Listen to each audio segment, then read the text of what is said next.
साहेबांच्यावर प्रेम करणारी असंख्य कार्यकर्ते, लाखो कार्यकर्ते महाराष्ट्रातल्या कानाकोपऱ्यात। मला माहिती आहे या गर्दीमध्ये असंख्य जणांनी पवार साहेब तुमची 40-45 वर्षापूर्वीची सभा देखील पाहिली असेल।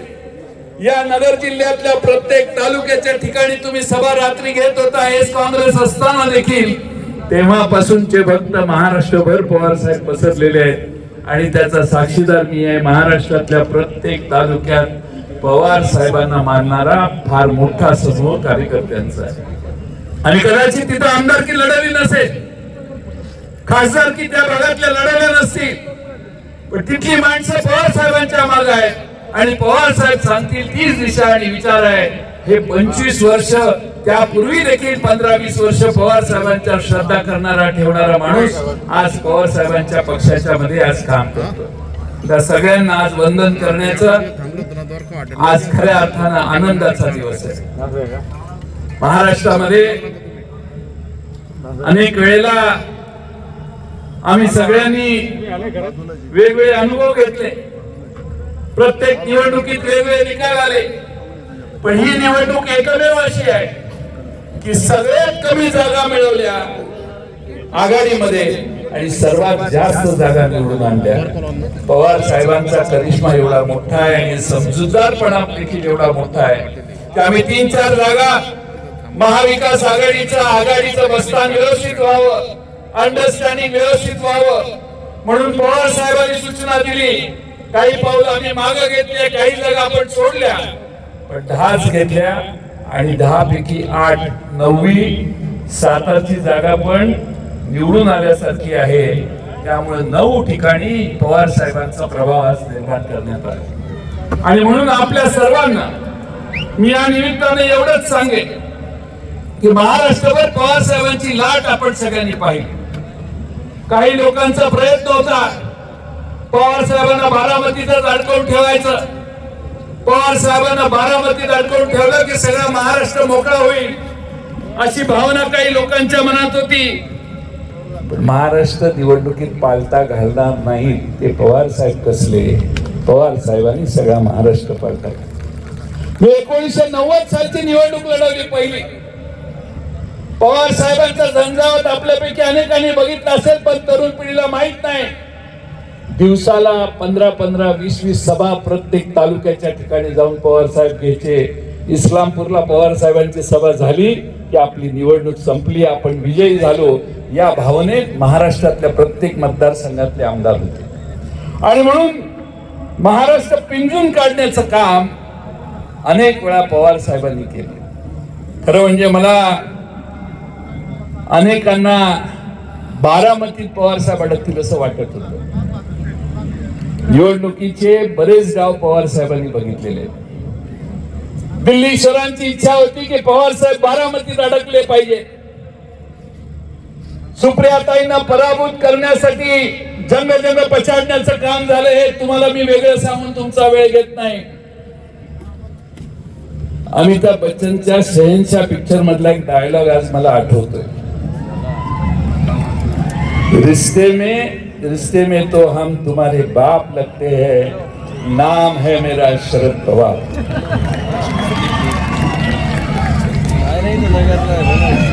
मी अमोल कोल्हे नाही, मी वंसमोर करू शकत नाही, ते त्यांना जमत। पण मला हे सांगायचंय की मी सांगितलं होतं तुम्हाला पार्टी सोडून जायची लोक। 19 साली मी सांगितलं अ गेला तर ब आहे, ब गेला तर क आहे, क गेला तर ड आहे, कारण शरद पवार नावाचं विद्यापीठ आमच्याकडे आहे। आज त्या वाक्याची खरेपणा आज पवार साहेबांच्या आणि तुमच्या सगळ्यांच्या ताकदीत आज लोकांना आणि महाराष्ट्राला दिसून येतं। खरं म्हणजे मी प्रत्येकाला सांगायचो, पवार साहेबांना अनेक आमदार सोडून गेले, अनेक आमदारांनी सोडून गेल्यानंतर देखील पवार साहेबांनी महाराष्ट्रात लोकांच्या ताकदीवर पक्ष पुन्हा पुढे आणण्याचं काम केलं। 2024 मध्ये 40 आमदार गेले, आमचा पक्ष गेला, चिन्ह देखील चोरून नेण्यात आलं। तुतारी वाजवणाऱ्या माणसाच्या चिन्हावर पवार साहेबांनी 8 खासदार निवडून आणले. 8 तुम्ही हाय कुठं? आणि म्हणून मी सांगायचो, परवाच भाषणात एका ठिकाणी सांगितलं, पोरं शाळा सोडून गेली तरी शाळा कधी बंद होत नाही. पुन्हा नवे विद्यार्थी शाळेत घडत असतात. शाळेचा हेडमास्तर हेच काम करत असतो. आणि मी सांगितलेलं, माझ्या शाळेचा हेडमास्तर खमके आहे. तो खमकेपणा शरद पवार साहेबांनी तुमच्याकडे सगळ्यांना दाखवला. आणि म्हणून अनेक जण मला विचारतात, पुढं काय? महाराष्ट्रातल्या नव्या चेहऱ्यांना पुढं करण्याचं काम पवार साहेब आता करतील. पुन्हा एक नवी पिढी महाराष्ट्राच्या समोर उभा करण्याचं काम पवार साहेबांचं करण्याची दृष्टी आहे. आम्ही 90 साली उभा राहिलो. 99 साली पहिल्यांदा राज्याचा अर्थमंत्री मला करण्याचं काम पवार साहेबांनी केलं. मी साहेबांना रात्री म्हटलं, साहेब, म्हातारे माणसाचं काम यशवंतराव मोहिते साहेब आमच्याकडे होते, ते अर्थमंत्री, मी नको. नाही नाही म्हटले, तूच.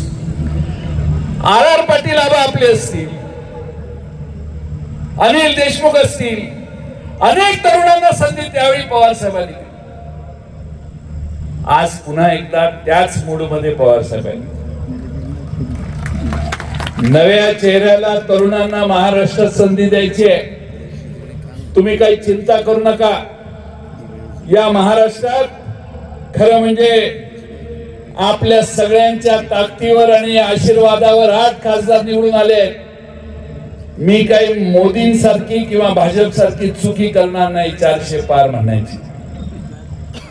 मला प्रत्येक सीट निवडून आणायचं अध्यक्ष म्हणून माझी जबाबदारी आहे. समोरच्याला अंदाज न लागून देता निकाल आणायचं काम आपण सगळ्यांनी करायचं. त्यामुळे थोडीशी माझी तुम्हाला विनंती आहे. मी पक्षाचा अध्यक्ष आहे. माझे महिने अनेकांनी मोजून झालेले आहेत. आता माझे महिने 4 महिने मोजू नका, मी करतो व्यवस्थित. आणि जाहीर ट्विटरवर वगैरे बोलायचं जरा बंद करा. काय असेल ते शरद पवार साहेबांना, जयंत पाटलांची तक्रार जाऊन करा. शरद पवार 2 कानाखाली मारतील आमच्या, नाही तर काय करतील तो त्यांचा निर्णय. पण जाहीर बोलू नका. पक्ष हा महाराष्ट्रातल्या लाखो लोकांची संपत्ती आहे, कुणा एकाची संपत्ती नाही. मी चुकीचा वागलो तर ह्या महाराष्ट्रातल्या जनतेवर परिणाम होणार आहे, याचं भान ठेवून आपण सगळ्यांनी वागूया. फक्त 4 महिने. नोव्हेंबर नंतर मीच नमस्कार करेन. पण ही 4 महिने आपण एका दिलानं राहू. पक्षात काय करायचंय ते कानात येऊन सांगा, काय प्रॉब्लेम नाही. पण जाहीर बोलायचं बंद करा, खासगी बोलायचं बंद करा. ही टीम आहे. टीम वर्क ज्यावेळी होतं त्यावेळीच विजय होतो. हे अमोल कोल्हेंपासून, लंकेंपासून, बाप्पांपासून, बगरेंपासून, आमच्या धैर्यशील मोहिते पाटलांपासून सगळ्यांना माहिती आहे टीम वर्कला महत्व आहे. हा विजय काही माझ्या एकट्याचा नाही आहे, चिंता करू नका. हा विजय सगळ्या टीम वर्कचा आहे. मला माहिती आहे बगरे गुरुंच्या इथं शेट्टे साहेब तिथं बसलेले आहेत. शेट्टे साहेब अहोरात्र 24 तास बगरे गुरुंना घेऊन 2 महिने फिरले. त्या माणसाचे कष्ट आहेत. शेट्टे साहेबांसारखे पवार साहेबांच्या निष्ठा ठेवणाऱ्या प्रत्येकाचा जीव या पक्षात अडकलेला आहे. आणि म्हणून पुढची विधानसभा यशस्वीच व्हायची आहे, त्याला तडजोड नाही. आणि म्हणून याच्यासाठी प्रयत्नाची शिकस्त मित्रांनो आपण सगळ्यांनी करूया. हा माझा शेअर नाही, पण मी माझ्या मित्रांनी एका दिलेलं आहे, बसलेलं आहे इथं. न रुकी वक्त की गर्दिश, अनेक लोक सोडून गेले त्याच्यावर आहे. न रुकी वक्त की गर्दिश ना जमाना बदला, ना रुकी वक्त की गर्दिश ना जमाना बदला. जरा पत्ते क्या टूटे परिंदों ने तो ठिकाना बदला. जरा पत्ते क्या टूटे पेड़ के तो परिंदों ने ठिकाना बदला. पवार साहेबांची ताकद पवार साहेबांना आणि तुम्हा आम्हा सगळ्यांना माहिती आहे. आणखीन एक महत्वाचा मुद्दा आहे. जयंत पाटील म्हटले अहिल्यानगरला, अहमदनगरला तुम्ही वर्धापन दिन साजरा केला.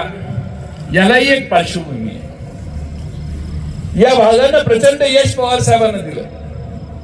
नाशिक जिल्हा तर पवार साहेबांच्यासाठी वेडा होऊन कष्ट करून प्रयत्नाची शिकस्त करतो. हा कांदा आणलेला, कांद्याचा फोटो आणलेला सानप हा तरुण मोदी साहेबांच्या सभेत जाऊन त्यांना कांद्याचं बोला म्हणून सांगणार. ही छाती हिम्मत नाशिककरांची, मी त्या नाशिककरांच्या हिमतीला सलाम करतो. एवढा हिम्मतबाज शेतकरी मी महाराष्ट्रात बघितलेला नाही. आणि म्हणून आम्ही या अहिल्यानगरला आलो, अहमदनगरला आलो. आजचा वर्धापन दिन आहे. सूचना होती की मुंबईतला एखादा हॉल घ्या आणि करा. अमोल कोल्हे साहेब म्हटलं नाही, 4 तारखेचा निकाल बघू. 4 तारखेचा निकाल सोयीचा असेल तर आपण अहमदनगरलाच जायचं. आज तुम्ही सगळ्यांनी निलेश लंके सारख्या एका खऱ्या कार्यकर्त्याला निवडून दिलं. नगर जिल्ह्याचे आभार मानावे तेवढे थोडे. संपत्ती, साधन सगळ्या विरोधात एक सामान्य कार्यकर्त्याला तुम्ही निवडून दिला. या नगरच्या दुसऱ्या जागेला देखील तुम्ही सगळ्यांनी यश मिळवलं. त्यामुळे नगरकरांचे आभार. महाविकास आघाडीला विजयी करून दिल्याबद्दल मानायलाच पाहिजे. आणि म्हणून आज आम्ही इथं आलोय. पण आणखीन त्याला दुसरी एक झालं आहे. पुण्यश्लोक अहिल्यादेवींचा जन्म चौंडीला झाला. फार तरुण वयात त्यांना पतींना गमवावं लागलं. राज्यकारभाराची धुरा त्यांच्यावर आली. आणि मग एक स्त्री राज्य करते आहे म्हणून त्या स्त्रीच्या राज्यावर लोकांनी आक्रमण करायला सुरुवात केली. पण पुण्यश्लोक अहिल्यादेवींनी त्या सगळ्या लढाया यशस्वी केल्या. ते सगळे हल्ले परत केले. त्या कधी खचल्या नाही. कारभार अतिशय उत्तम केला. राज्यावरची सगळी आक्रमण परतवून लावल्यानंतर पुण्याच्या पेशवा रघुनाथराव यांना होळकरांच्या दौलतीचा आणि राज्याचा लोभ सुटला. पेशवाईत होळकरांचं राज्य विलीन करायच्यासाठी पेशवा रघुनाथराव 50,000ची फौज घेऊन इंदोरवर चढाई करायला गेली. तेजस्विनी अहिल्यादेवी होळकरांनी न घाबरता एक खलिता पाठवून दिला रघुनाथराव होळकरांना. त्याचे शब्द वाचण्यासारखे आहेत. तुम्ही शांतपणाने ऐका. इथं का आलो ते तुम्हाला त्यातनं कळेल. त्यांनी लिहिलं, आपण माझे राज्य हिरावून घेण्याचे कपट रचून आला. आमच्याकडील फितुरस गाठले.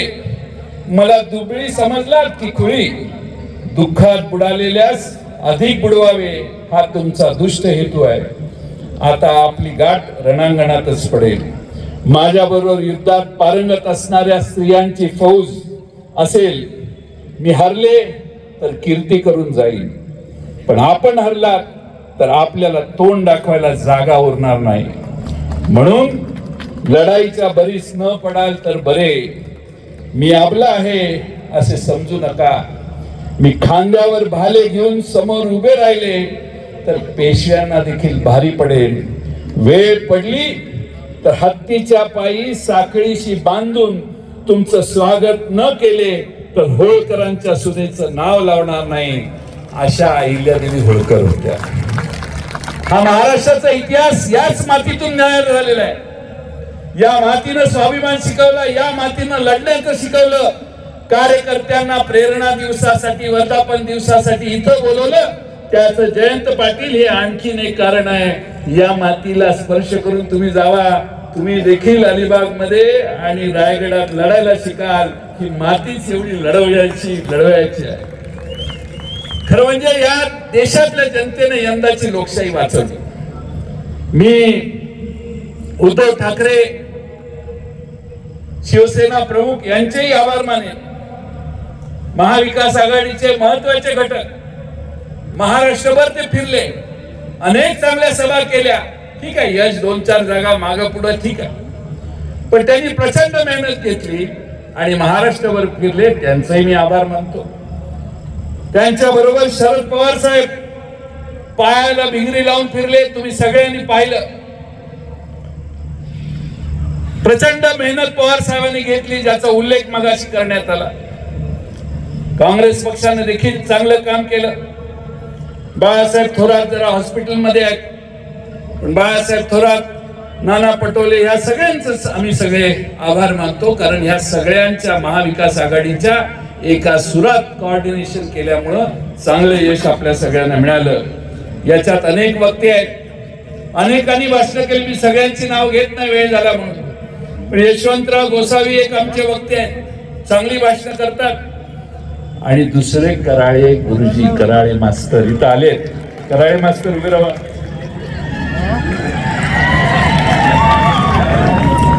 शेतकऱ्यांचे प्रश्न आहेत. देशामध्ये नवं सरकार झालेलं आहे, पण त्यांची भिस्त कुणावर आहे?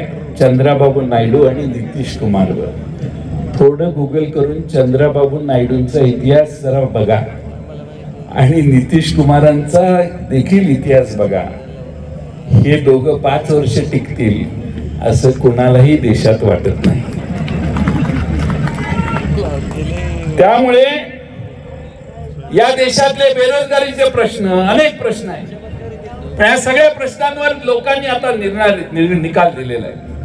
आता महाराष्ट्राचे प्रश्न घेऊन आपल्याला पुढे जायचं आहे. महाराष्ट्रातलं सरकार किती निकामी आहे हे आपल्याला लोकांच्या पुढे जाऊन मांडायचंय. फार अवघड नाही. लोकसभा जरा अवघड होती, पण विधानसभेत महाराष्ट्रातला सरकार सत्तेतून गेलं पाहिजे असं समजणारी 60 ते 65 ते 67% माणसं महाराष्ट्रात आहेत, हे मित्रांनो विसरू नका.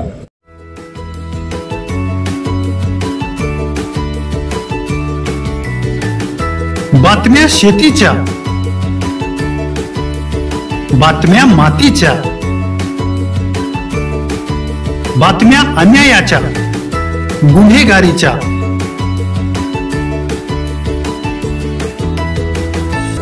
राजकारणाच्या आणि समाजकारणाच्या, शोषणाविरुद्ध बुलंद आवाज, जनसामान्यांच्या हुंकाराची गाज, सत्कार्याला प्रोत्साहन,